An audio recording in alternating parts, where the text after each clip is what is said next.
You're back again with Joshua. And Josh. And this is The Uncut Truth. Thanks for checking out another one of our videos. If this happens to be your first video, go check out our other ones, see what's going on. You can find out what other sports we've been talking about. Everything's in a playlist. If you want just college, that's in a playlist. If you want NFL, that's in a playlist. If you just want our picks, that's in a playlist. Bam. That just happened.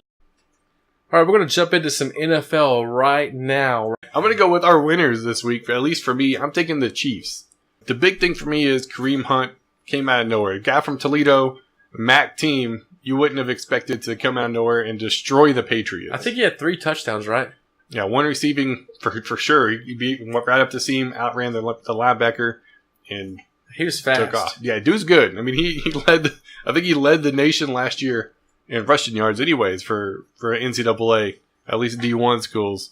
But Toledo, to me, unheard of guy, went to a big name school, and he was underestimated. That's the way I see it. And they were.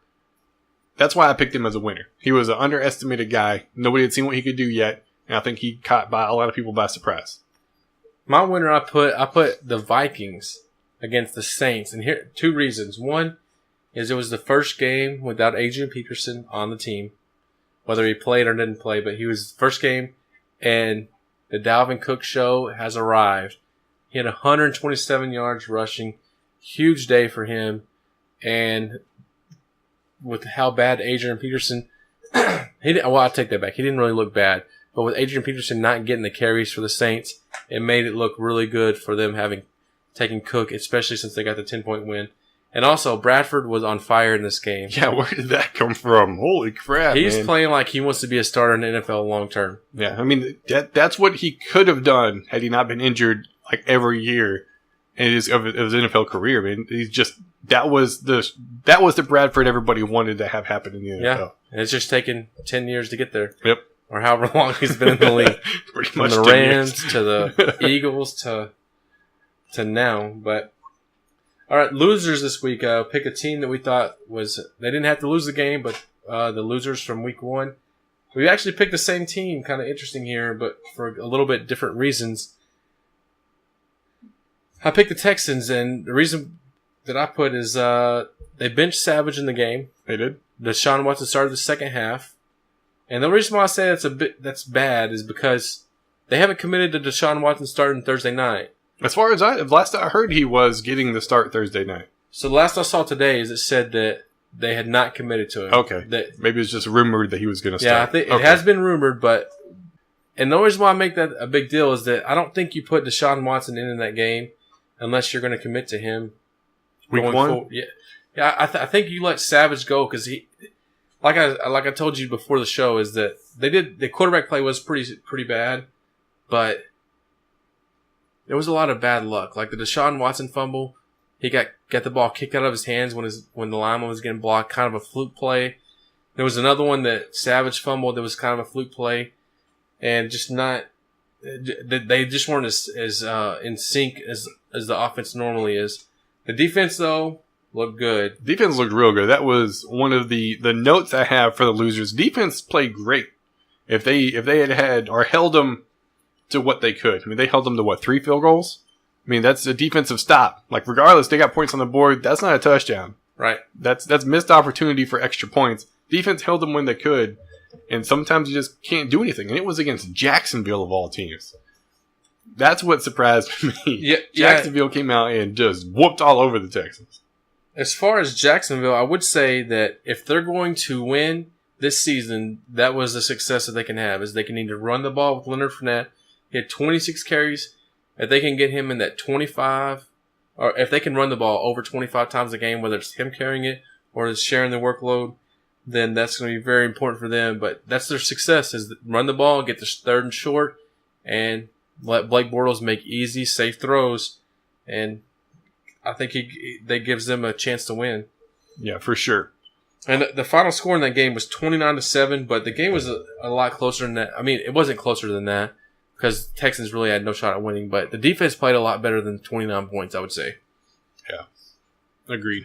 What's your biggest concern following week 1? My biggest concern, I know it's just one game. Andy Dalton was terrible. And without him leading the charge for the Bengals, I mean, obviously he's a big player for the Bengals because they did nothing. Yeah. They were horrible. Defense played good. Once again, defense held them to as much as they could. I mean, you can't do anything about field position, big plays that happens. You get tired, you get beat, whatever. Defense stepped up. The game could have been way worse. And the Ravens didn't look good.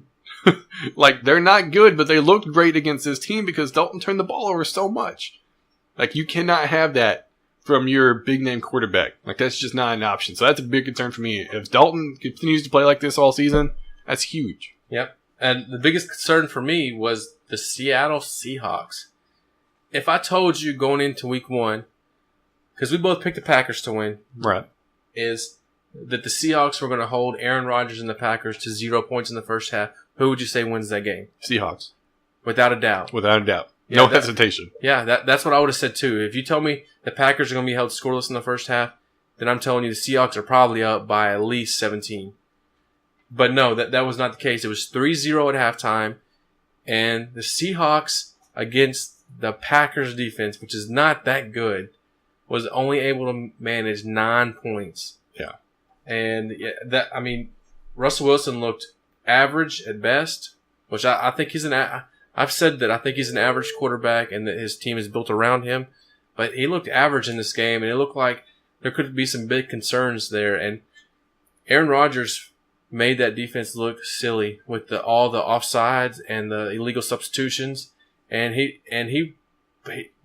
completed a high percentage of his passes against my boy Sherman. Yeah, Sherman got lit up.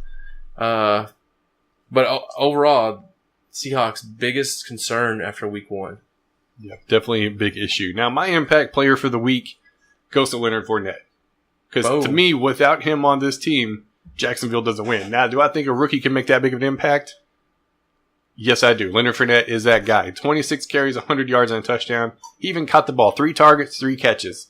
He's not known for catching the ball. He's known for running people over, highlight reel material. Right. And he had 24 yards. I mean, that's not big for a back out of the backfield, but for Leonard Fournette, your rookie running back is going to help this team. And to dominate so much over the Texans, I think that was a huge impact player right there. He was very good. I actually had a tie. I had 2 here. I had Jared Goff. Jared Goff. No L. No L. Golf.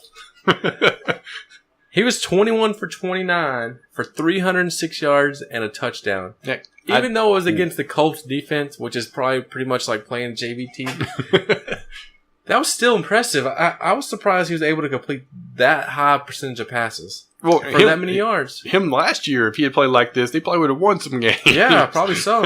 And they're 1-0 this year. He's undefeated this year. Undefeated this year. That's a good sign. Yeah, and my other one was Matthew Stafford. Man, he looked good. Did he look like he was worth the money?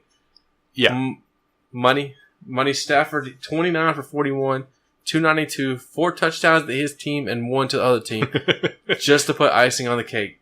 That's going to wrap up another episode of The Uncut Truth. Make sure you leave comments below and let us know what you think about everything we've talked about today. Whether you agree with us or disagree with us, we're open to either way. We'd like to hear your opinion on things. Leave us a comment and we'll mention you next week on the show. Yeah, for sure. We'll do a subscriber shout out, comment shout out. We'll feature you in the video, guaranteed. Yep. So make sure you leave those comments below and tell us what you think. And tell us what you like too. If you'd like to hear us talk about certain subjects more than others, then let us know that so that we can bring you guys exactly what you want. Yeah. If you like the video, be sure to leave a like.